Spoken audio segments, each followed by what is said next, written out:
Je suis Claire Dubois, une femme dont le regard porte désormais les traces d'un passé complexe, mais l'âme a trouvé une paix inattendue, une sérénité gagnée de haute lutte. Antoine, mon ancien mari, m'avait toujours cru simple, prévisible, peut-être un peu trop silencieuse à son goût. Il voyait en moi l'ombre discrète qui ne ferait jamais de vagues, l'épouse modèle qui ne remettrait rien en question, oubliant que parfois, le silence le plus profond est la forme la plus aiguë de l'observation attentive. Je me souviens encore d'un de ses rires, un rire sûr de lui, teinté d'une arrogance à peine dissimulée, lorsqu'il évoquait notre « famille parfaite », ignorant délibérément la froideur qui s'était déjà installée, insidieusement, dans nos jiangxin et dans nos cœurs. Ce rire, léger en apparence, était en réalité le prélude à tout, le point de départ involontaire d'une tragédie qu'il écrivait lui-même, pas à pas. Pendant trop longtemps, je n'ai rien dit, j'ai tout observé. Ce n'était pas de la faiblesse, ni de la résignation, mais une lente et minutieuse compréhension. Une récolte silencieuse de vérités, d'indices éparpillés qui, mis bout à bout, racontaient une autre histoire. Car la vérité, la vraie, celle qui brûle et libère, n'éclate jamais au grand jour que lorsque tout ce qu'on a si soigneusement construit s'effondre sous son propre poids. Et ce soir-là, à Paris, sous les lumières aveuglantes des projecteurs, elle était enfin prête à se montrer au monde. Je suis Claire Dubois, une femme qui a traversé le cap de la cinquantaine, et qui a appris, non sans douleur, que la paix profonde vient parfois après les plus violentes des tempêtes. Les années ont sculpté sur mon visage quelques rides discrètes, les souvenirs ont ciselé mon âme, mais l'esprit, lui, conserve intactes les traces de chaque orage traversé, de chaque rayon de soleil chèrement gagné, éclairant désormais un chemin d'une clarté nouvelle. Aujourd'hui, je me retrouve assise dans cette immense salle de bal d'un grand hôtel parisien, où l'élégance architecturale le dispute au faste des toilettes. Le murmure incessant des conversations chics, des éclats de rire polis, se mêle au cliquetis discret des verres à pied, l'air imprégné d'un mélange d'ambition palpable et de parfums coûteux. C'est la soirée de gala des entrepreneurs de l'année, un événement majeur où l'on célèbre avec faste les réussites éclatantes qui font la une des magazines économiques. Au centre de toutes les attentions, sous les projecteurs aveuglants de la scène principale, Antoine Beaumont, mon ancien mari, trône parmi les nominés les plus en vue de l'économie française, son nom murmuré avec respect et admiration par une assemblée conquise. Son sourire, étincelant et empreint d'une assurance inébranlable, est celui d'un homme qui se sent au sommet de son monde, un sourire que je connais si bien, qui a si souvent masqué tant de non-dits et de vérités amères. Il dégage cette aura de pouvoir incontesté qui le rendait à la fois fascinant et, pour moi, terriblement étranger. L'atmosphère déjà chargée d'attente bourdonne davantage lorsque l'animateur de la soirée, d'une voix solennelle et bien rodée, annonce l'arrivée impromptue d'un cadeau inattendu destiné à l'un des lauréats. Un frisson perceptible parcourt l'assemblée, une curiosité silencieuse et collective s'installe soudainement dans la salle où des centaines de convives retiennent leur souffle, les regards braqués vers la scène. Un colis d'une simplicité trompeuse, élégamment emballé dans un papier sombre et sobre, est alors déposé sur le pupitre en bois précieux, juste devant Antoine. Les murmures s'intensifient légèrement, comme une vague montante, chacun se demandant quelle surprise singulière pourrait bien interrompre un moment aussi protocolaire. Antoine, avec son assurance naturelle et sa décontraction feinte, prend le micro avec une aisance calculée, son œil brillant d'une fierté mêlée d'un léger agacement, comme si cette interruption n'était qu'un détail trivial dans sa soirée de consécration personnelle. Il déchire le papier avec un geste rapide et un peu trop théâtral, ses doigts agiles révélant le contenu à l'assemblée silencieuse et médusée. Ses yeux, d'abord curieux, parcourent rapidement les premiers documents exposés, puis son visage se fige instantanément, l'expression confiante s'effaçant comme une image projetée. Le sourire arrogant disparaît, remplacé par une pâleur subite, une confusion visible, puis une panique à peine dissimulée qui contracte ses traits, trahissant un trouble profond. C'est un masque qui tombe brutalement, révélant une vulnérabilité insoupçonnée, une faille dans l'armure qu'il portait avec tant d'aplomb. Les documents qu'il tenait glissent alors de ses mains tremblantes, des photos inattendues s'éparpillent sur le tapis immaculé recouvrant la scène, une vision glaciale et presque irréelle pour quiconque les aperçoit, même de loin, sous les lumières crues. Des dossiers financiers volumineux, des images compromettantes qui ne devraient pas être là, s'étalent au vu et au su de tous, offrant une lecture brute et implacable de ce qui était censé rester secret. Une brise froide, imperceptible et pourtant palpable, semble traverser la salle, un silence pesant et glaçant tombe d'un coup, remplaçant le brouhaha festif des conversations et les éclats de rire joyeux. Les voix s'éteignent, les chuchotements s'interrompent, chacun sentant que quelque chose d'irréversible, de potentiellement dévastateur, vient de se produire sous leurs yeux ébahis. Antoine, qui quelques secondes auparavant était l'incarnation du succès éclatant, de la maîtrise absolue, est maintenant un homme à la dérive, son regard perdu, son corps entier trahissant un effondrement intérieur, une angoisse profonde qui le consume. Son élégance habituelle, son assurance légendaire, a laissé place à une désorientation qui rend son image presque pathétique. Assise discrètement au troisième rang, à une distance confortable mais suffisante pour observer chaque détail de ce spectacle inattendu, je le regarde. Mon visage reste impassible, mes mains sont posées calmement sur mes genoux, mon cœur ne bat pas plus vite, ni de triomphe jouissif, ni d'une quelconque vengeance assouvie. Juste une observation lointaine, une sérénité étrange et un calme plat m'habitent, comme si cette scène n'était qu'une pièce de théâtre dont je connaissais déjà la fin. Mon regard se pose sur lui, sans jugement véritable, sans pitié excessive, juste la constatation d'une réalité longtemps enfouie, d'une vérité amère qui éclate enfin au grand jour, devant le monde entier.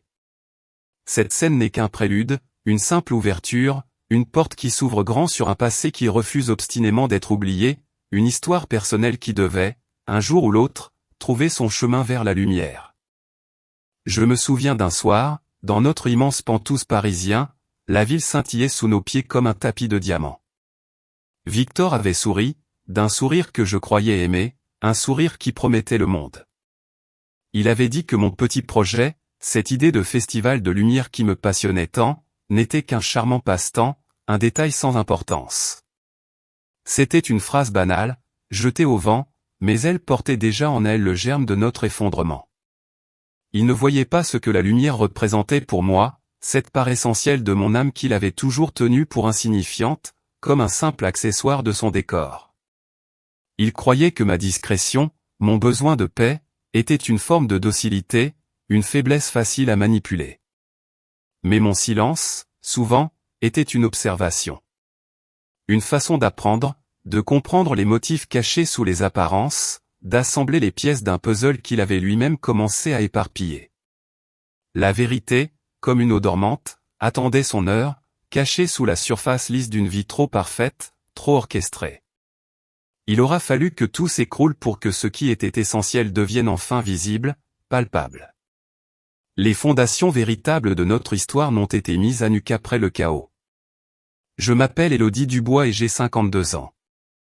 Mon visage porte les rides du temps, celles de la joie et de quelques peines aussi, mais mes yeux, je crois, ont gardé une certaine lumière.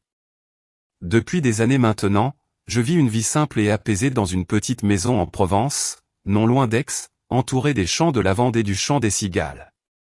Le soleil y est généreux, les gens aussi, et mon existence, après tant de tempêtes, a trouvé son rythme.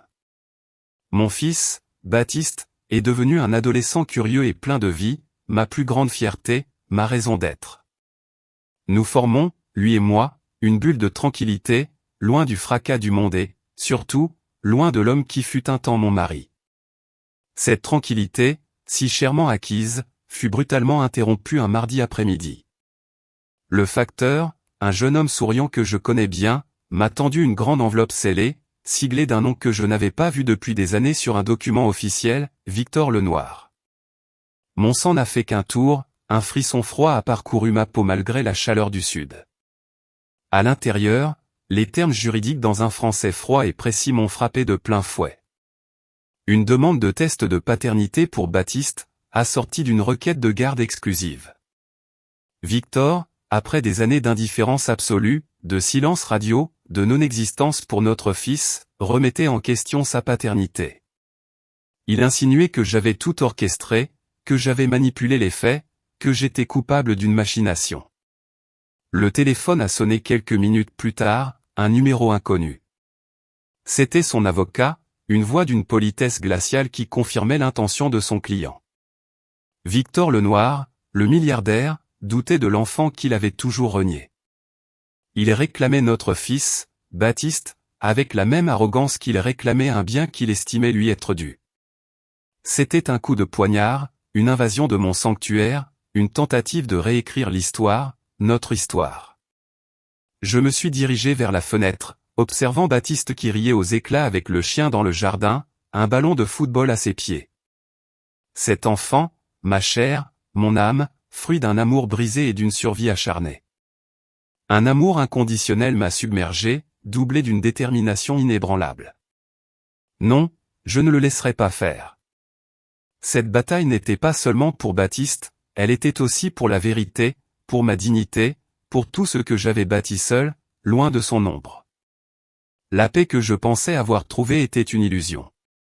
Victor n'avait jamais cessé de me contrôler, même à distance. Le combat, je le sentais, ne faisait que commencer. Le nom de Victor le Noir a réveillé en moi des souvenirs que je croyais enfouis, des images éblouissantes d'une époque révolue, comme une vieille pellicule que l'on déroule. Je me revois, 20 ans plus jeune, à l'hôtel Martinez sur la Côte d'Azur, un soir de gala. J'étais alors ingénieur en conception lumière, une passion que j'adorais. C'était un monde de paillettes, de flashs, de bruits feutrés, et moi, une simple artisane de l'ombre, y travaillais avec dévotion. C'est là que je l'ai rencontré, Victor. Il se déplaçait avec une aura de puissance, ses costumes taillés sur mesure épousaient une silhouette élancée, son sourire désarmait les foules, et ses yeux, d'un bleu perçant, semblaient tout voir, tout capturer. Il était l'incarnation même du succès, l'homme que l'on regardait et dont on murmurait le nom avec déférence. Il m'a remarqué au milieu des câbles et des projecteurs, dans l'ombre de la scène. Ses éloges, au début, étaient doux comme du miel, des compliments sincères sur mon travail, sur ma capacité à transformer un espace avec la lumière. Il m'a courtisé avec une intensité que je n'avais jamais connue, des fleurs somptueuses, des dîners dans des restaurants étoilés, des week-ends impromptus dans des lieux de rêve. C'était un conte de fées, un tourbillon d'attention qui m'a aveuglé. Moi, la fille issue d'un milieu modeste, je me suis retrouvé propulsé dans son monde, un monde de yachts amarrés à Saint-Tropez et de pantous à Paris, valant plusieurs dizaines de millions d'euros. Il m'a fait croire que j'étais sa muse, son inspiration, sa chance. J'ai épousé Victor le Noir. Le temps a passé, les compliments ont doucement glissé vers des suggestions bienveillantes. Ma chérie, cette robe te va à ravir, mais ne trouves-tu pas que le noir affine davantage ta silhouette? Ton travail est formidable, mais ne penses-tu pas qu'il est temps de te reposer, de profiter de la vie à mes côtés? Puis, les suggestions sont devenues des remarques plus tranchantes. Mon goût pour la simplicité, ma passion pour les jeux de lumière, mes amitiés avec des gens ordinaires ont commencé à le déranger. Je me souviens de son regard, parfois, quand je parlais de mes anciens projets, un regard qui disait « Cela n'a aucune importance maintenant ». Il ne me laissait plus vraiment l'espace d'être Élodie, l'ingénieur lumière. Il voulait Élodie, la femme du milliardaire, un rôle que je ne savais pas vraiment jouer. Le rêve doré commençait, imperceptiblement, à se fissurer, et sous les reflets brillants, une vague d'inquiétude montait en moi. J'avais l'impression que Victor m'avait choisi non pas pour qui j'étais profondément, mais pour l'image que je pouvais projeter à ses côtés. Mon esprit s'est évadé, bien loin de ce gala étincelant, bien loin de la scène où Antoine se tenait, tremblant sous le poids de la révélation. Je me suis retrouvé transporté dans un autre temps, un passé lointain mais encore si vif, celui des promesses murmurées et des rêves partagés sous un ciel d'été français. Je revois notre mariage, si simple, si authentique, célébré dans la petite église d'un village pittoresque niché au cœur de la campagne, loin du tumulte parisien. Il n'y avait là ni faste ostentatoire, ni invité prestigieux, juste la promesse solennelle d'une vie à deux, tissée de rires sincères, d'espoirs partagés et de projets modestes mais emplis d'amour. Antoine, alors jeune ingénieur fraîchement diplômé, avait les yeux pétillants d'une passion ardente, non pas pour l'argent ou le pouvoir, mais pour l'innovation, pour la satisfaction de bâtir quelque chose de nouveau, de créer avec ses mains et son esprit. Ce jour-là, il m'avait offert un modeste collier, une fine chaîne en argent ornée d'une petite perle irisée, me murmurant qu'elle symbolisait la pureté de notre amour naissant, quel serait le souvenir éternel de nos débuts, de ce serment gravé dans nos cœurs. Je le porte encore parfois, en secret, comme un talisman d'une époque révolue, un écho silencieux d'une tendresse passée. Nous aimions nous perdre dans l'effervescence joyeuse des marchés de Noël de Strasbourg, humant l'odeur enivrante du vin chaud aux épices, nos mains fermement entrelacées, nos cœurs battant à l'unisson. Nous déambulions parmi les chalets illuminés, imaginant avec une douce naïveté nos futurs enfants, Hugo et Léa, courant entre les étals colorés, les yeux émerveillés par les lumières et les jouets. Nous parlions de la petite maison que nous construirions un jour, avec un grand jardin où ils pourraient jouer librement, de nos futures vacances d'été à la mer, des dîners simples mais joyeux que nous partagerions autour d'une table familiale.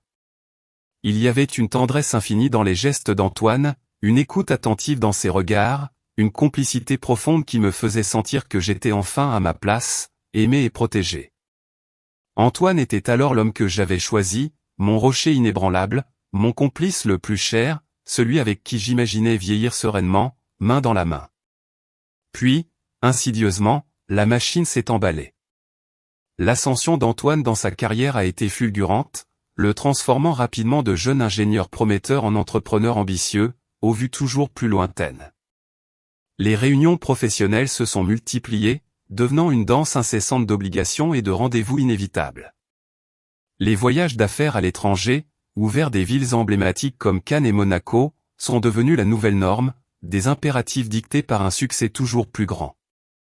Il rentrait plus tard, visiblement plus fatigué, parfois avec cette odeur étrange, ce parfum d'ailleurs, qu'il attribuait toujours, avec une facilité déconcertante, à de nouveaux contacts, ou à des soirées de réseau incontournables. Progressivement, il parlait moins de nous, de nos rêves communs, de ces projets simples qui avaient autrefois alimenté notre amour. Nos enfants, Hugo et Léa, attendaient leur père le soir, leurs petits visages empreints d'une adoration non feinte, mais Antoine, souvent, était déjà reparti pour une autre réunion, ou plongé corps et âme dans ses dossiers, ses pensées ailleurs. Le fossé se creusait, lentement mais sûrement. J'essayais alors de me convaincre, de le justifier à mes propres yeux et à ceux de nos enfants. Il est juste occupé, Claire, me disais-je avec une détermination forcée, c'est la pression du travail, l'ambition légitime d'un homme qui veut nous offrir le meilleur, construire un avenir solide. Je voulais y croire, de toutes mes forces et de toute mon âme, m'accrochant à cette image d'un mari dévoué qui se sacrifiait pour sa famille. Mais les petits détails, insidieux et sournois, s'accumulaient, comme des grains de sable invisibles qui finissaient par enrayer le mécanisme fragile de notre bonheur conjugal. Je me souviens des photos qu'il ramenait parfois, glissées négligemment dans une mallette, des clichés de conférences ou de cocktails mondains. Au début, leur contenu était anodin, de simples visages professionnels, mais au fil du temps, sur de plus en plus de ces photos, j'ai commencé à remarquer la présence régulière d'une jeune femme. Chloé Girard, une collègue, disait-il, au sourire trop éclatant, au regard trop direct, et dont la présence à ses côtés devenait de plus en plus insistante, presque constante.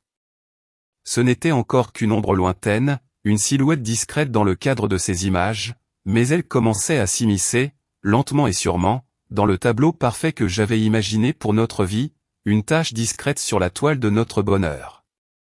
Les années s'étiraient, lourdes de silence et de non-dits, et avec elles, l'éclat autrefois joyeux de nos Jiangxin s'estompait, remplacé par une amertume silencieuse, tenace. Je me souviens, avec une clarté douloureuse, de ces veillées de Noël, moments censés être remplis de chaleur et de partage, où l'absence d'Antoine résonnait plus fort que les chants traditionnels et les rires forcés. Un simple message laconique, envoyé souvent depuis Cannes, évoquant invariablement une réunion d'urgence ou un engagement professionnel imprévu, était devenu une habitude blessante, une tradition annuelle de déception. Peu importait la ville lointaine, que ce soit Cannes, Monaco ou tout autre lieu exotique, l'excuse restait la même, interchangeable, et le vide qu'il laissait derrière lui, grandissait inexorablement à chaque fois, béant. J'essayais, de toutes mes forces, de conjurer la tristesse qui menaçait d'engloutir nos enfants, Hugo et Léa, de préserver leur innocence face à l'évidence de cette absence. Je décorais le sapin de Noël avec un soin méticuleux, chaque boule scintillante étant une tentative désespérée d'accrocher un peu de magie, de retenir la joie qui s'échappait. Je préparais le repas du réveillon, la dinde dorée au marron, le dessert élaboré avec amour, mais l'essentiel manquait cruellement, la place vide à table, celle de l'homme qui se disait le pilier de notre famille, était une blessure ouverte que rien ne pouvait combler. Hugo, du haut de ses 6 ans, continuait de guetter la porte d'entrée, ses petits yeux emplis d'un espoir inébranlable, attendant le bruit familier des pas de son père, le miracle d'une arrivée inattendue qui viendrait enfin dissiper l'ombre. Léa, plus jeune encore, demandait avec sa voix enfantine, empreinte d'une naïveté déchirante, « Papa va venir nous faire un câlin pour dormir ce soir ?» Il l'a promis. Chaque question innocente était une piqûre, une douleur silencieuse que je m'efforçais de cacher derrière un sourire que je savais figé, un sourire qui ne trompait personne, surtout pas moi-même. Je leur racontais des histoires pour les distraire, je les serrais fort contre moi, essayant de combler ce vide immense avec ma seule présence, mon amour inconditionnel. Mais au fond de moi, je sentais le froid s'installer, un froid mordant qui n'avait rien à voir avec la rigueur de l'hiver, mais tout avec la solitude grandissante qui m'étreignait, une solitude de plus en plus palpable, de plus en plus écrasante. Notre vie dans la villa de plusieurs dizaines de millions d'euros, surplombant la Côte d'Azur, était d'une opulence vertigineuse. Chaque objet, chaque meuble, chaque pièce, témoignait d'un luxe sans bornes. J'avais accès à tout ce que l'argent pouvait acheter, des vêtements de créateurs, des voyages aux 4 coins du monde, un personnel de maison discret et efficace. Pourtant, au milieu de cette abondance, je me sentais de plus en plus vide, de plus en plus invisible. La maison était immense, mais mon espace intérieur se réduisait comme peau de chagrin. Victor avait un don pour le contrôle, subtil au début, puis de plus en plus affirmé. Il choisissait mes tenues pour les soirées mondaines, mes fréquentations, mes lectures. Il voulait que je sois une épouse parfaite, un bijou étincelant à son bras, mais un bijou silencieux. Je me souviens d'une conversation où je lui avais parlé avec enthousiasme d'un projet de festival de lumière qui m'avait été proposé. Ses yeux, d'habitude si vifs, étaient devenus froids. « Ma chérie, tu n'as plus besoin de travailler. Ton rôle est ici, à mes côtés. Nous avons déjà assez d'argent. » Il me l'avait dit sans colère, avec une sorte de douceur condescendante, mais c'était un ordre. Un ordre qui a brisé quelque chose en moi. Mes amis d'avant, ceux qui avaient partagé mes passions, mes rêves, se sont peu à peu éloignés. Victor ne les appréciait pas, les trouvant sans intérêt, et je n'avais plus le temps, ni l'énergie, de maintenir ces liens. Les réceptions succédaient aux réceptions, des galas éblouissants dans des résidences grandioses, des dîners où l'on dégustait des plats à plusieurs centaines d'euros dans des restaurants étoilés. Je souriais, j'acquiesçais, j'écoutais les conversations superficielles sur les affaires, l'argent, les dernières rumeurs. Mais au fond de moi, je me sentais comme une figurante dans ma propre vie, une actrice muette dans une pièce somptueuse. Je n'étais plus Élodie, j'étais Madame Lenoir, le reflet de la réussite de Victor. Cette solitude au milieu de la foule était assourdissante. Je passais des heures à contempler les lumières de la ville depuis le balcon de notre penthouse parisien, la nuit, me demandant qui j'étais devenu. Cette cage dorée m'étouffait. Le bonheur, je le comprenais avec amertume, ne s'achetait pas, et la domination n'était pas l'amour.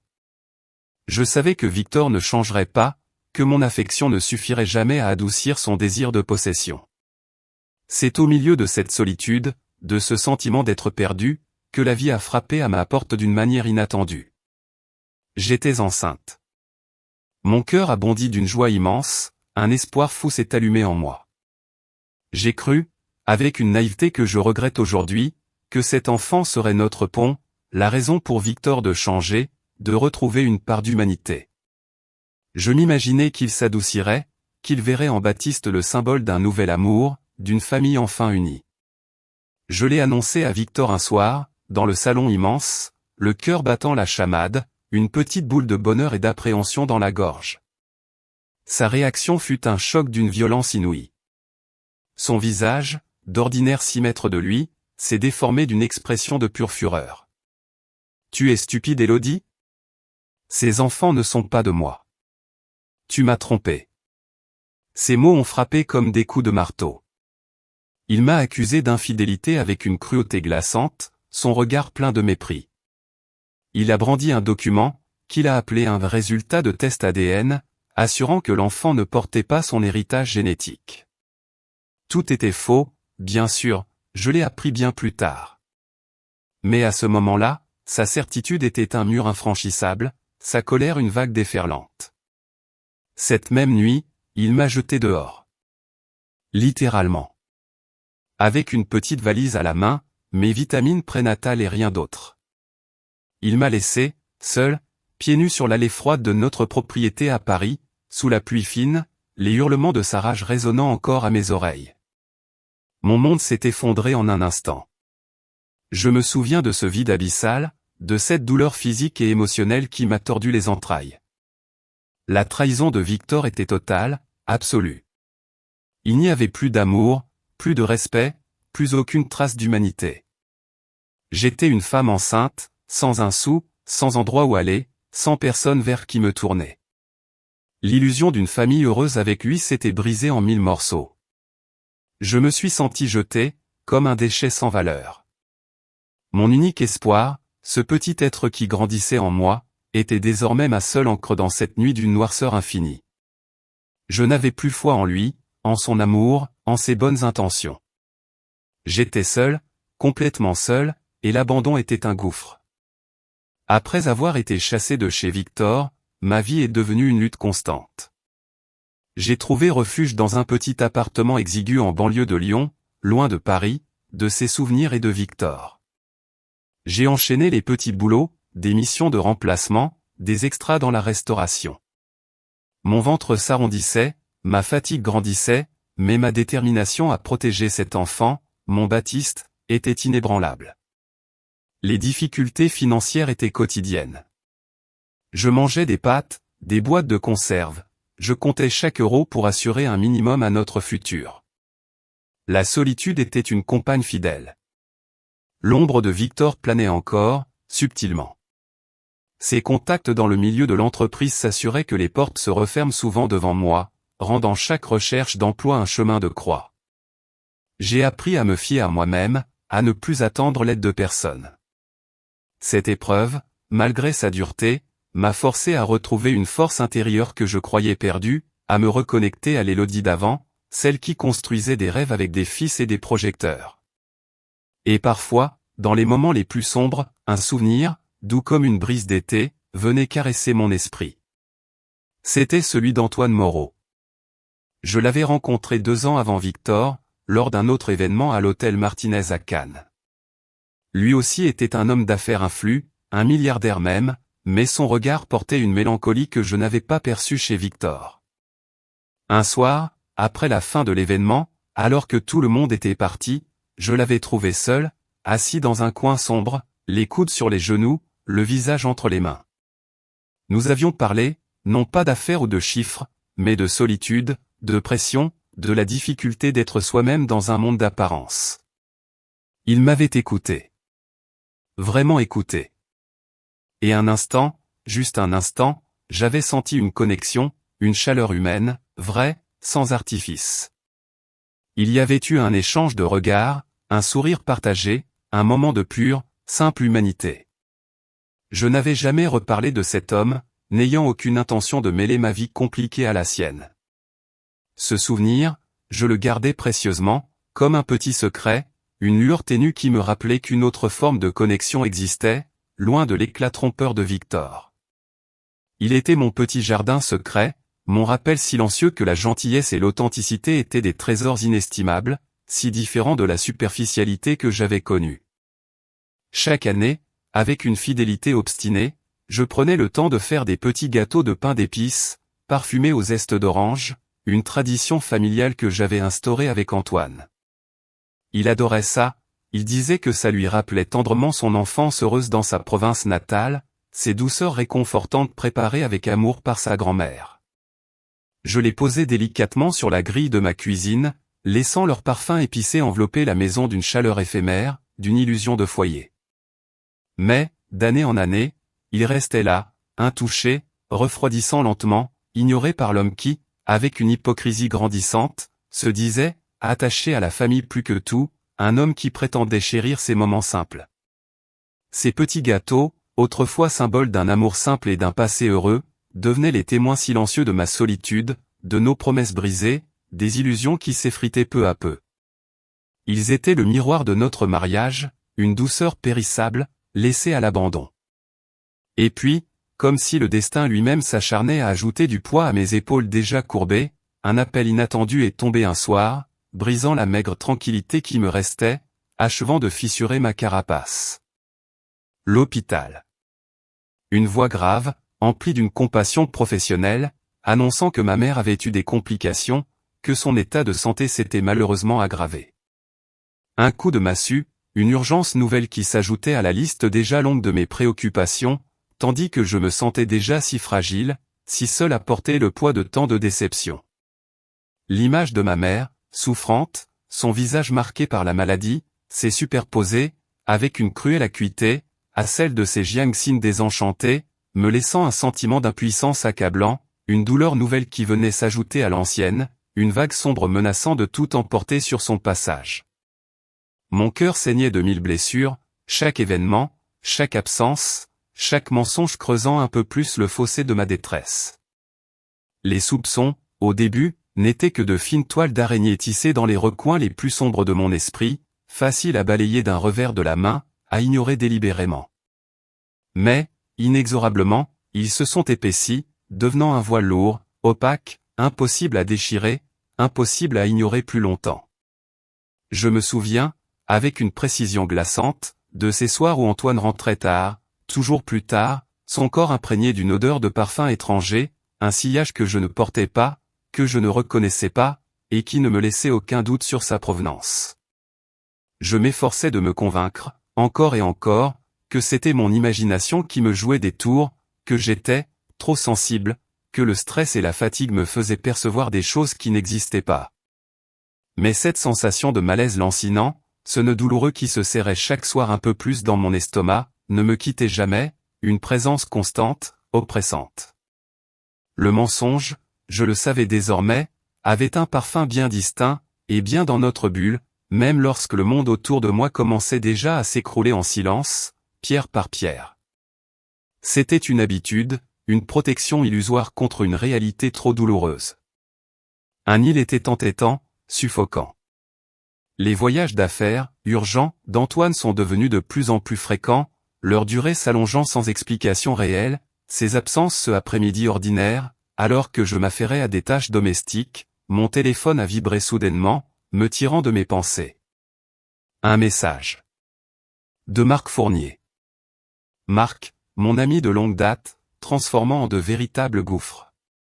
Ses explications, d'abord plausibles, sont devenues au fil du temps de plus en plus évasives, de plus en plus maladroites, dénuées de toute transparence. Il parle mon confident, et l'avocat de notre famille, une présence stable et bienveillante dans nos vies depuis des années. Son message était court, d'une concision glaçante, presque brutale, claire, il y a été de chiffres vertigineux, de contrats complexes, de négociations délicates avec une assurance forcée, mais ses yeux fuyaient invariablement les miens, ses gestes étaient empruntés, trahissant une gêne palpable. Chaque quelque chose que tu dois absolument savoir sur Antoine, et cela ne peut pas attendre un instant de plus. C'est urgent. Un fichier était joint à ce texte sibyllin. Mon cœur a fait un bond dans ma poitrine, un mot qu'il prononçait sonnait faux, comme une mélodie dissonante et stridente dans la symphonie autrefois harmonieuse de notre vie conjugale. Je sentais la vérité s'effilocher, ce battement irrégulier et violent, puis il s'est mis à tambouriner furieusement, une alarme assourdissante résonnant dans tout mon corps. La panique. Ce message était la confirmation tant redoutée, elle dérobait sous mes pieds, mais je n'osais pas la regarder en face, terrifié par ce que je pourrais y découvrir. La peur de la révélation, la crainte d'un monde qui basculerait définitive écho des murmures que j'avais tant voulu ignorer, des doutes que j'avais refoulés avec acharnement. Devrais-je ouvrir ce fichier ?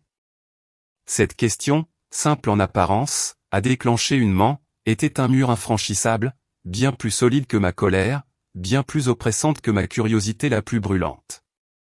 J'avais passé trop d'années à détourner le regard, à me vouer lutte intérieure féroce, un combat acharné entre ma soif de vérité et ma peur viscérale de l'affronter.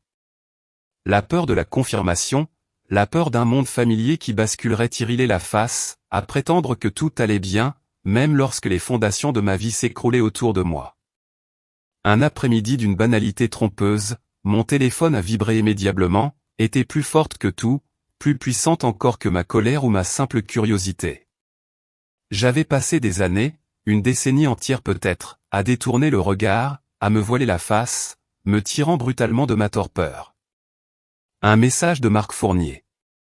Marc, un ami de longue date, avocat de la famille depuis toujours, une présence constante et rassurante dans nos vies, avait soudainement à prétendre avec une persistance aveugle que tout allait bien dans notre vie, même lorsque les fissures étaient déjà profondes, même lorsque le monde autour de moi s'écroulait en silence. Les années ont filé, douces et régulières, comme les eaux de la Durance à quelques kilomètres de ma maison. Baptiste grandissait, devenant un jeune homme éveillé et passionné par le monde qui l'entourait. Ma vie s'était tissée de petits bonheurs simples, du marché du village le dimanche, des longues promenades dans la garrigue, et de la joie de voir mon fils s'épanouir. Je ne pensais plus guère à Victor, relégué au rang de mauvais souvenirs, une cicatrice lointaine qui, je l'espérais, s'était estompée avec le temps. Pourtant, des signes subtils, presque imperceptibles au début, ont commencé à perturber cette quiétude. Des factures étranges payées à ma place, des frais imprévus annulés sans mon intervention, comme si une main invisible, bienveillante, veillait sur moi. Je mettais cela sur le compte d'une erreur administrative, ou peut-être d'un ami discret, sans y accorder plus d'importance. C'était trop beau, trop simple, pour être vraiment le fait de quelqu'un. Puis, l'insidieuse sensation d'être observé s'est installée. D'abord, un pressentiment, ce sentiment que l'on a quand un regard se pose sur soi sans que l'on sache d'où il vient. Ensuite, ce fut une voiture, une berline noire luxueuse, qui passait un peu trop souvent devant l'école de Baptiste, ou près de mon lieu de travail, une petite galerie d'art où je donnais des cours d'initiation à la lumière créative. Son conducteur, un homme aux allures discrètes mais à la silhouette imposante, ne s'arrêtait jamais, mais sa présence était une tache sombre dans mon paysage quotidien. Mon illusion d'être enfin libre de l'emprise de Victor a commencé à se fissurer. La peur, une ancienne peur que je croyais endormie, s'est réveillée. Était-ce une simple coïncidence où Victor, malgré toutes ces années, n'avait-il jamais vraiment lâché prise? Un après-midi, un message anonyme est apparu sur mon vieux téléphone, un texte court et énigmatique, « Attention à vos dossiers. Le passé n'est jamais vraiment mort. Surtout quand il a été écrit par d'autres. » Mon cœur a fait un bond. Mes dossiers. Lesquels? Ceux de ma grossesse? Les souvenirs douloureux de l'accusation de Victor, du test ADN falsifié, ont ressurgi avec une violence inattendue. L'idée que quelqu'un d'autre que Victor puisse s'intéresser à mon passé, à ce point, était à la fois terrifiante et étrangement curieuse. Cette main invisible qui me protégeait, et cette autre, celle de l'homme en noir, qui me surveillait, tout cela commençait à former une toile complexe. Je savais que Victor, dans sa grandeur déchue, était incapable de cette bienveillance discrète. Mais alors, qui? Pendant ce temps, bien loin de ma Provence, Antoine Moreau, cet homme que j'avais croisé jadis à l'hôtel Martinez, avait en effet eu vent des rumeurs persistantes sur Victor Lenoir. Des murmures d'affaires louches, de manipulation. Leur brève rencontre, le souvenir de mon regard, de ma sincérité, avait laissé une empreinte sur lui. Quand il a entendu parler de la demande de Victor concernant Baptiste, une alarme s'est déclenchée en lui. Antoine, par le biais de son réseau de sécurité privée, avait alors lancé une enquête discrète sur les années Victor et ma grossesse. Ces enquêteurs, des professionnels aguerris, avaient commencé à exhumer des anomalies dans les dossiers médicaux de la clinique où j'avais fait mon suivi de grossesse, celle-là même que Victor m'avait imposée. Des incohérences, des signatures étranges, des passages qui semblaient avoir été modifiés. Des indices qui pointaient vers une manipulation plus sombre et plus profonde que je n'aurais pu l'imaginer. La vérité, je le sentais, était sur le point d'éclater au grand jour. Je n'étais pas folle. Je n'étais pas seul. Et Victor, je le savais désormais, n'avait jamais cessé d'être une menace. Antoine Moreau m'avait contacté, avec une discrétion et une délicatesse qui tranchaient singulièrement avec le comportement habituel des hommes de son envergure. Il m'avait proposé un rendez-vous, dans un café anonyme d'Aix-en-Provence, loin des regards curieux. Son visage, que je me souvenais mélancolique et profond, portait désormais une détermination farouche. Il m'avait expliqué, avec une froideur factuelle qui rendait la vérité d'autant plus glaçante, ce que ses enquêteurs avaient découvert.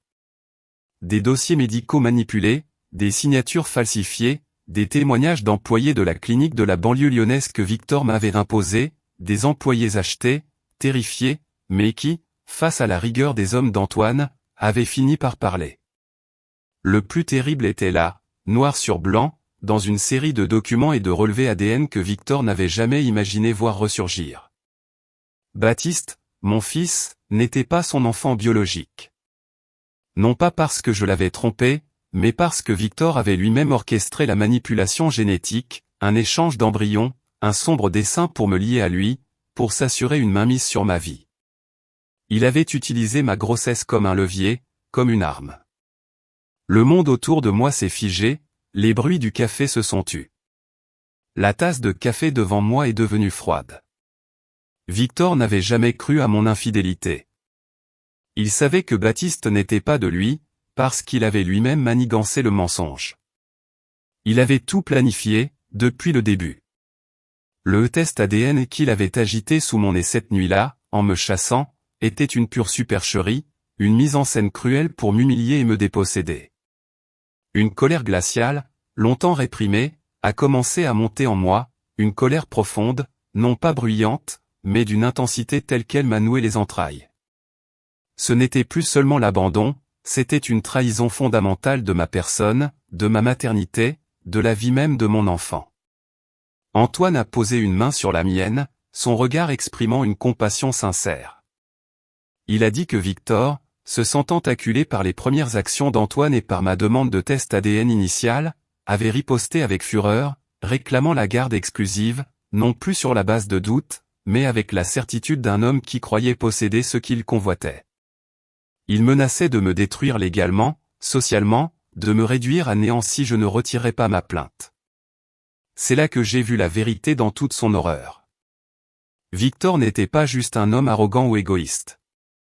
C'était un homme malade de son besoin de contrôle, un prédateur qui ne pouvait supporter l'idée que quelqu'un lui échappe, que je vive ma vie en dehors de son influence. Il ne voulait pas un fils, il voulait une possession, une preuve de son pouvoir, un moyen de m'assujettir à jamais. Toutes mes illusions, même les plus infimes, sur une éventuelle part d'humanité en lui, se sont effondrées comme un château de cartes. J'ai compris que le Victor que j'avais aimé n'avait jamais existé. Il n'y avait que l'ombre d'un homme rongé par son propre moi. J'ai posé le téléphone, envoyé un message d'une gravité inattendue. Son texte était court, direct, glacial, et son contenu a fait bondir mon cœur dans ma poitrine. Claire, il y a quelque chose que tu dois savoir sur Antoine, et ça sur la table basse en verre, mes mains légèrement tremblantes, le regard rivé sur l'écran lumineux, comme s'il allait exploser d'un instant à l'autre. Révélant une catastrophe. Une lutte intérieure féroce, déchirante, s'est engagée alors en moi. La peur de la confirmation, la peur d'un monde qui basculerait, qui m'emporterait dans son sillage, était plus forte, ne peut pas attendre. Un fichier était joint à ce message laconique, une annexe mystérieuse qui semblait détenir les clés de mon propre destin. Mon cœur a fait un bond, puis s'est mis à queue tout, paralysante. J'ai respiré profondément, tentant de calmer les battements frénétiques de mon cœur, mais un soupir lourd, teinté d'impuissance et de résignation, s'est tambouriné si fort dans ma poitrine que j'en ai eu le souffle coupé. La panique. Ce message était la confirmation tant redoutée, l'écho perçant des murmures et des pressentiments que j'ai échappé de mes lèvres. Quelques minutes plus tard, un autre message est apparu, cette fois de Sophie Moreau, l'assistante personnelle d'Antoine, dont le nom m'était familier. Son ton, bien avait tant voulu ignorer, tant cherché à refouler. Devrais-je ouvrir le fichier ? Une lutte intérieure féroce s'est engagée alors dans mon esprit, une bataille silencieuse entre le désir ardent de connaître que masqué par les cris, était empreint d'une inquiétude palpable, presque fiévreuse, parlant de « problèmes sérieux » à la société, 2. Décisions étranges, prises récemment par Antoine. Qu'il a la vérité et la terreur absolue de ce qu'elle pourrait révéler. La peur de la confirmation, la peur d'un monde qui basculerait, était bien plus forte que la colère ou même la curiosité la plus délaissée, perplexe et alarmée. Des mots fragmentés, des allusions sibyllines, mais la tension était là, palpable, comme une menace sourde et grandissante planant au-dessus de ma tête. Le voile, quevorante. J'avais tellement l'habitude de fermer les yeux, de me plonger dans le déni, que l'idée de confronter la réalité m'était insupportable. J'ai posé le téléphone sur j'avais si désespérément maintenu en place, se déchirait désormais, lentement, inexorablement, révélant une vérité qui allait me changer à jamais. La rencontre tant redoutée avec Marc Fournier s'est déroulée dans l'intimité discrète d'un café anonyme, niché dans une petite rue pavée loin de nos quartiers habituels, bien à l'écart des regards indiscrets d'Antoine. Le choix de ce lieu, loin de notre foyer, n'était pas un hasard, il soulignait déjà la clandestinité de l'instant, la gravité sous-jacente qui pesait sur nos épaules. Marc, le visage grave, ses traits habituellement décontractés tirés par l'évidence de la situation, n'a pas perdu de temps en fioritures ou en préambules inutiles. Il a posé délicatement sur la table en bois sombre une liasse de documents, des papiers qui, je le sentais déjà, allaient déchirer ce qu'il restait encore de mon monde, pièce par pièce.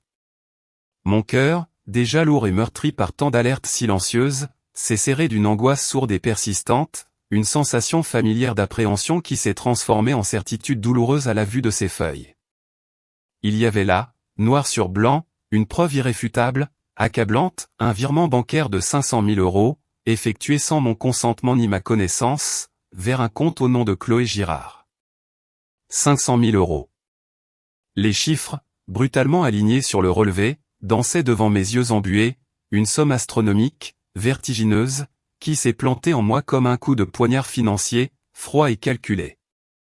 Marc a expliqué ensuite, d'une voix neutre et professionnelle, dénuée de tout jugement, comment Antoine avait orchestré, avec une minutie effrayante, des transferts d'actifs secrets, comment mes cartes de crédit avaient été coupées, non pas par une erreur technique, anodine comme il me l'avait affirmé avec un aplomb désarmant, mais par une décision délibérée de sa part. C'était une isolation financière calculée, un piège soigneusement tendu pour m'étrangler peu à peu, pour me rendre entièrement dépendante, pour me faire taire définitivement. La réalisation de cette manipulation machiavélique m'a frappé de plein fouet, une déflagration intérieure d'une violence inouïe. Puis, comme si le coup n'était pas déjà assez rude, Marc a sorti de sa mallette un petit enregistreur vocal, discret et sombre. Une voix, celle d'Antoine, d'une clarté déchirante, a alors rempli le silence lourd du café. Son ton était empreint d'un mépris glacial, d'une cruauté insondable qui m'a glacé le sang. Claire ne fait rien. C'est moi qui ai bâti cette vie. Elle a de la chance que je ne l'ai pas encore quittée. Chaque mot, prononcé avec une froideur déconcertante, avec une arrogance insupportable, a résonné en moi comme un coup de marteau violent, un impact brutal qui a brisé les dernières illusions, réduisant en poussière l'image de la femme que j'avais cru être à ses côtés. L'humiliation m'a submergé instantanément, une vague glaciale qui m'a figé sur ma chaise, me laissant sans voix, sans force.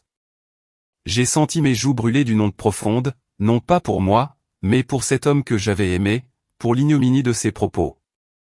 Dans ce choc, je me suis souvenu alors de ses reproches constants, de ces phrases empoisonnées qu'il me lançait comme des dards acérés, « Tu es trop sensible, tu exagères tout, tu ne comprends pas la pression de mon travail. » Il avait toujours été là, ce manipulateur, ce traître dissimulé, caché derrière un masque de façade impeccablement construit, et je n'avais rien vu, rien voulu voir. Un sanglot silencieux a secoué ma poitrine, un cri étouffé de douleur, de rage et de dégoût. À ce moment précis, alors que mon monde déjà en ruine s'effondrait un peu plus autour de moi, mon téléphone a vibré à nouveau, me tirant de ma torpeur glaciale. Un autre message de l'hôpital, le même ton d'urgence implacable, mais cette fois, la nouvelle était plus grave encore, plus déchirante, situation aggravée. Elle a besoin de toi tout de suite. Ma mère. Mon seul réconfort, mon ancrage dans ce tumulte, ma seule véritable alliée, était en danger de mort. Deux tragédies s'abattaient sur moi en même temps, simultanément, m'arrachant le souffle, me laissant vaciller, écrasé entre la rage impuissante contre Antoine et un désespoir abyssal face à la dégradation de ma mère. Mon cœur saignait de 1000 blessures invisibles, mais mes yeux, étrangement, sont restés secs, comme vidés de toute larme. Un vide s'était créé en moi, un espace où la douleur était si intense qu'elle paralysait toute autre émotion. Le silence, à cet instant précis, n'était plus un choix, mais le prix amer de ma survie, le seul bouclier qui me restait face à cet ouragan qui menaçait de tout emporter. J'ai regardé Antoine, puis j'ai imaginé le visage de Baptiste. Mon enfant, innocent dans cette guerre d'ego. Je me suis dit que je ne pouvais plus reculer. Plus jamais. J'avais fui une fois, chassé, humilié. Mais cette fois, je resterai. Non pas pour Victor, non pas pour l'argent, mais pour la vérité, pour Baptiste, pour cette dignité que Victor avait essayé de m'arracher. La douleur était là, vive, mais à travers elle, une sensation de clarté, de libération, m'a traversé. Je n'avais plus rien à perdre, plus rien à cacher. La peur s'est transformée en une détermination inébranlable. Je me suis dressé, le dos droit, le cœur lourd mais l'esprit clair. Je savais que le chemin serait long, semé d'embûches, que Victor userait de toute sa puissance financière, de tous ses millions d'euros, de toutes ses connexions pour me briser. Mais cette fois, je ne serais pas seul. Cette fois, j'avais la vérité de mon côté. Et cela, je le savais, valait plus que toute la fortune de Victor Lenoir. Je ne regretterais rien. La bataille était engagée, et j'étais prête à la mener jusqu'au bout. Et la bataille juridique, comme je m'y attendais, fut une épreuve longue et exténuante. Le tribunal, avec son architecture imposante et son atmosphère solennelle, est devenu le théâtre de notre confrontation. Victor, par l'intermédiaire de ses avocats, n'a reculé devant rien. Il a dépensé des millions d'euros, des sommes que je ne pouvais même pas imaginer, pour tenter de me discréditer. Ses avocats ont peint de moi un portrait peu flatteur, celui d'une femme avide, manipulatrice, cherchant à s'accrocher à la fortune d'un homme puissant. Les accusations fusaient, des mensonges tissés avec habileté pour semer le doute dans l'esprit du juge et de l'opinion publique, car la presse, attirée par le scandale impliquant un milliardaire, était présente à chaque audience. Je sentais les regards peser sur moi, les murmures me suivre jusque dans les couloirs du palais de justice, mais j'ai décidé de ne pas me laisser abattre, de me tenir droite, pour Baptiste, pour ma vérité. Antoine, lui, a été d'un soutien indéfectible. Son avocat, un homme d'une droiture et d'une intelligence remarquables, a méticuleusement présenté les preuves. Des preuves irréfutables. Il y avait des relevés bancaires traçant les paiements obscurs de Victor à la clinique. Il y avait des enregistrements audio des employés de la clinique, dont la conscience les avait rongés, avouant la manipulation. Et surtout, il y avait les analyses ADN comparatives, scientifiques, incontestables, qui démontraient sans l'ombre d'un doute que Victor Lenoir n'était pas le père biologique de Baptiste. Chaque document, chaque témoignage, chaque fait, réduisait en poussière la façade de mensonges et de certitudes que Victor avait si soigneusement construite. Je me suis préparé à mon tour à témoigner, le cœur serré mais l'esprit clair. Je savais que mes mots n'auraient pas le même poids financier que ceux de Victor, mais ils porteraient la force de l'authenticité. Quand mon tour est venu, j'ai raconté mon histoire, ma rencontre avec Victor, l'illusion du conte de fées, la descente progressive dans la cage dorée, les critiques, les contrôles. J'ai parlé de ma joie à l'annonce de ma grossesse, de la cruauté de son rejet, de mon expulsion de chez nous. J'ai décrit ma vie d'après, ma lutte pour élever Baptiste seul, ma peur de ne pas être à la hauteur. J'ai parlé de l'amour inconditionnel que je portais à mon fils, un amour qui ne se monnayait pas, qui ne s'achetait pas. Mes mots étaient simples, sans fioriture, sans colère affichée, mais ils venaient du plus profond de mon être. Je me souviens d'avoir vu Victor dans la salle, son visage impassible au début, puis traversé par une agitation subtile, une gêne palpable face à la vérité que je lui mettais sous le nez. Je n'ai pas cherché à l'humilier, juste à raconter ce que j'avais vécu. Les jours suivants, les échos de mon témoignage ont commencé à résonner au-delà des murs du tribunal. Les articles de presse, que je ne cherchais pas activement mais que mes voisins me montraient, ont commencé à changer de ton. De l'image d'une femme vénale, je suis devenue celle d'une mère courageuse, d'une victime de la manipulation. L'opinion publique, au départ prompte à juger selon la richesse, a commencé à se retourner. Les messages de soutien, discrets, sont arrivés. Je n'avais pas cherché la reconnaissance, ni la sympathie, seulement la vérité. Mais cette reconnaissance inattendue, cette chaleur humaine, m'a montré que la dignité, même silencieuse, même 100 millions d'euros, pouvait faire plier le plus grand des mensonges. La vérité était un bouclier, une épée. Elle n'avait pas besoin de crier pour être entendue. Elle se frayait son chemin, lentement, mais sûrement. Mon espoir que la vérité triompherait, même face à la puissance de l'argent, n'était plus une illusion. C'était une certitude, ancrée profondément en moi. Le jour du verdict est arrivé, apportant avec lui une atmosphère lourde, chargée de l'attente de tous ceux qui avaient suivi cette affaire. Je me souviens de l'air grave du juge, de la tension palpable dans la salle. La décision est tombée, claire, nette, sans ambiguïté. Le tribunal a confirmé ce que les preuves d'Antoine avaient si minutieusement démontré, Baptiste était bien mon fils, mais il ne portait aucune trace du sang de Victor Lenoir. Ce dernier a été déchu de tous ses droits parentaux, un coup de massue pour un homme dont l'ego était sa seule mesure du monde. L'affaire ne s'est pas arrêtée là. En plus de cette déchéance, le procureur de la République a annoncé que Victor devrait faire face à des accusations criminelles graves, des poursuites pénales pour manipulation médicale, falsification de documents et fraude. Son monde, bâti sur le mensonge et le contrôle, s'est écroulé devant mes yeux. J'ai vu son visage se crisper, son arrogance se fissurer, laissant apparaître une défaite amère. C'était la fin d'un règne, la fin d'une illusion. Pourtant, à cet instant précis, je n'ai ressenti ni jubilation, ni désir de vengeance. Juste un immense soupir de soulagement, comme si un poids énorme, que je portais depuis des années, venait enfin de s'envoler. La justice avait été rendue, la vérité avait triomphé, non par le fracas, mais par la force tranquille des faits. Victor a été confronté aux conséquences de ses actes. Les journaux, les chaînes de télévision, toutes avides de détails croustillants, ont cherché à m'approcher, à obtenir mes réactions, mes déclarations de victoire. Mais j'ai refusé chaque demande d'interview. Je n'avais pas besoin des projecteurs, ni des gros titres pour valider ma victoire. Ma dignité ne se mesurait pas à l'aune de la publicité ou du sensationnalisme. Mon triomphe était intime, une affaire de conscience et de reconstruction personnelle. Quelques semaines plus tard, Baptiste et moi avons quitté notre petit appartement lyonnais pour une nouvelle vie, encore plus simple, plus ancrée dans la terre de Provence que j'aimais tant. Nous avons trouvé une maison plus petite, avec un jardin plus vaste, où Baptiste pouvait courir et rire à gorge déployée, loin de l'ombre pesante de son père biologique et de ses sombres machinations.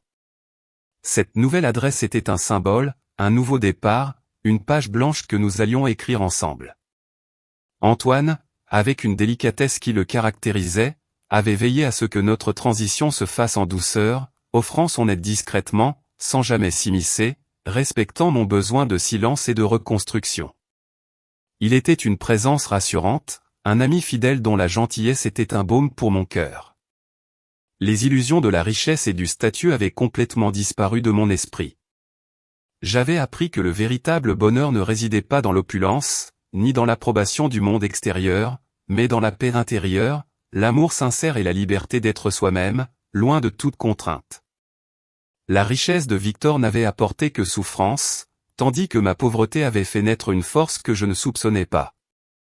Ce nouveau chapitre, je le savais, serait empreint de sérénité et d'une joie simple, authentique, celle que l'on trouve en cultivant son propre jardin, loin des regards et des jugements. Des années se sont écoulées depuis le verdict, et avec elles, l'apaisement est venu s'installer en moi.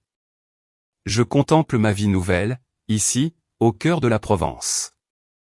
Baptiste a grandi, il est devenu un jeune homme solide, équilibré, plein de compassion. Le voir évoluer dans la sécurité et l'amour que je lui ai offert est ma plus grande récompense.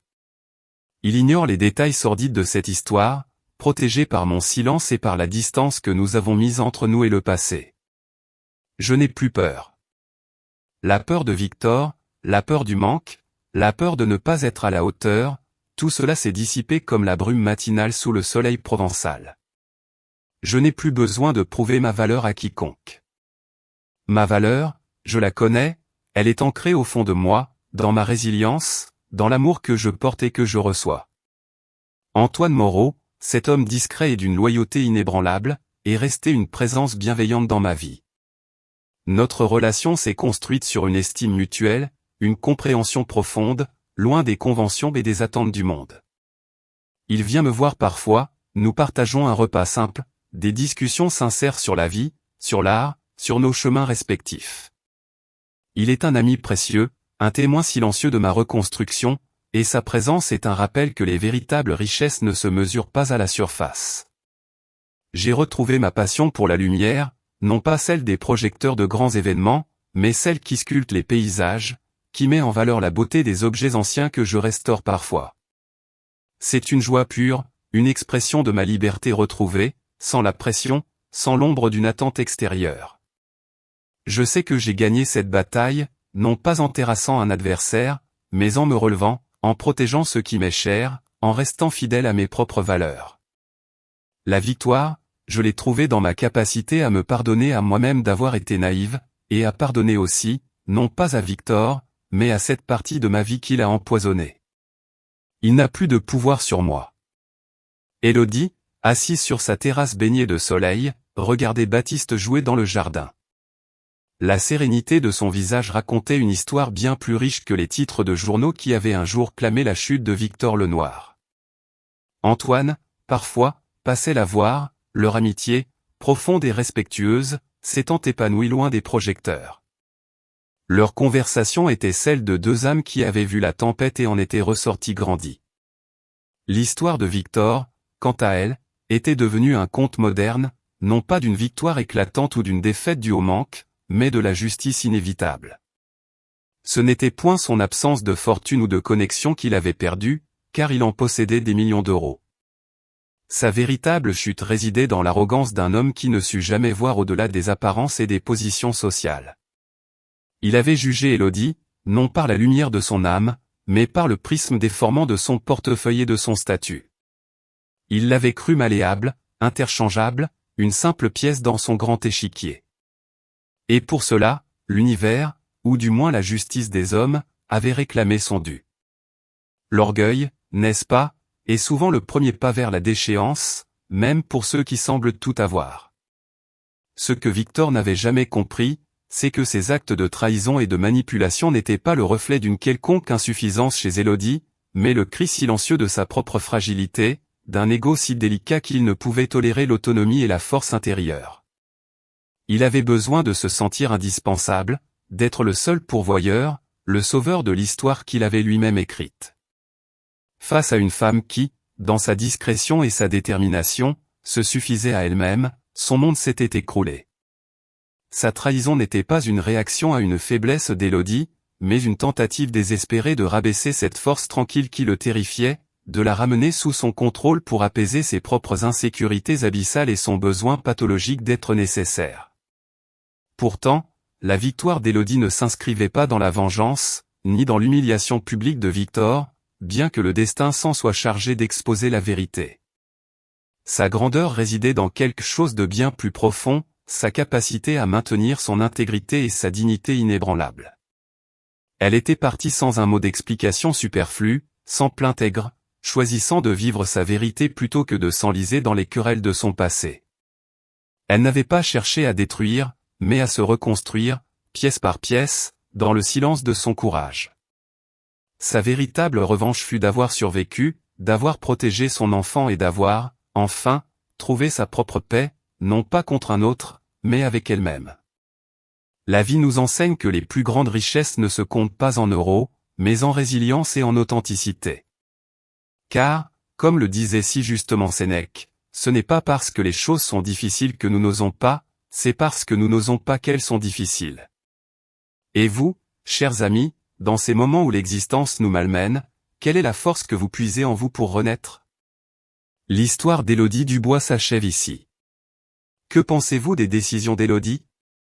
Auriez-vous agi différemment à sa place? Partagez vos réflexions dans les commentaires, je les lis toujours attentivement, chaque mot compte.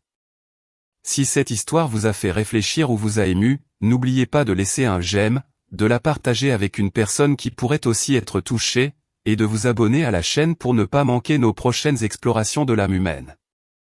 Retrouvons-nous pour la prochaine histoire et qui sait, la prochaine fois, vous y trouverez peut-être une part de vous-même. Cette histoire est fictive, et les actions présentées ne doivent pas être reproduites dans la vie réelle, regardez-la comme une réflexion sur les relations humaines.